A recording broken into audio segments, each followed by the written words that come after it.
கடவுள் முருகப்பெருமானை நாம் ஏன் சுப்பிரமணியன் என்று அழைக்கின்றோம் தெரியுமா?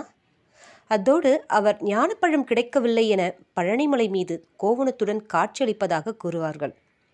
ஆனால் அதற்கு பின்னால் உள்ள உண்மையை தெரிந்து கொண்டால் முருகனை ஏன் ஞானக்கடவுள் என அழைக்கின்றோம் என்று பிரமிக்க வைக்கும் விஷயம் தெரியும். சுப்பிரமணியன் பெயரின் பொருள். சுப்பிரமணியன் என்ற பெயரில் பிரமண்யன் என்றால் பிரம்மத்தை உணர்ந்த பரம ஞானத்தை பெற்றவன் என்று பொருள். அதில் உள்ள சு என்பது சிறப்பிக்கும் அதி உன்னதமான என்ற அடைமொழி, அதாவது அதி உன்னதமான பரமஞானத்தை பெற்றவன் என்பதுதான் சுப்பிரமணியன் என்பதன் பொருள். அதாவது ஞானத்தின் உயர்நிலையான பிரம்மண்யத்தின் அதி உயர்நிலையை அடைந்தவன் என்பது பொருள். அதனால்தான் முருகனை ஞானக்கடவுள் என்கின்றோம். அவனை விட ஞானமும் தேஜஸும் வேறு யாருக்கும் இல்லை என்பதால்தான் அழகென்றால் அதன் பெயர் முருகன் என்று உரைத்தனர்.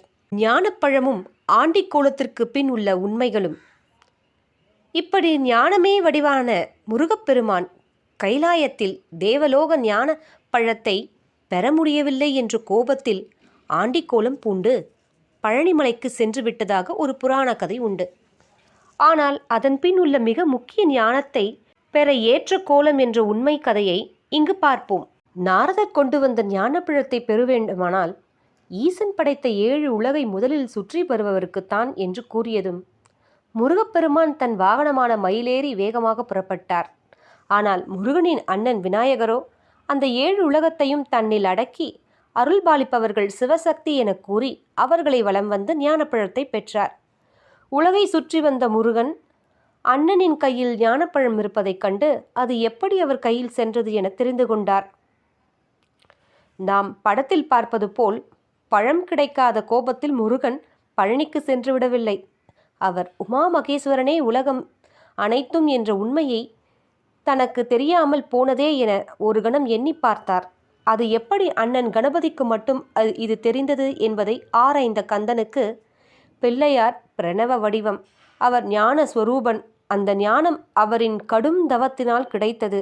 அதனால்தான் இந்த 7 உலகமும் சிவபார்வதியின் வடிவம் என்பதை உணர்ந்தார்.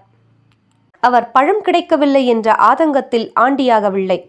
அந்த ஞானத்தை பெற்று மற்றவர்களுக்கு எடுத்துக்காட்டாகவும் ஞானத்தை வழங்கவும் ஏற்ற கோலம் அது. தன்னை வணங்கக்கூடியவர்களுக்கும் அந்த ஞானத்தை வழங்கக்கூடியவர் முருகன்.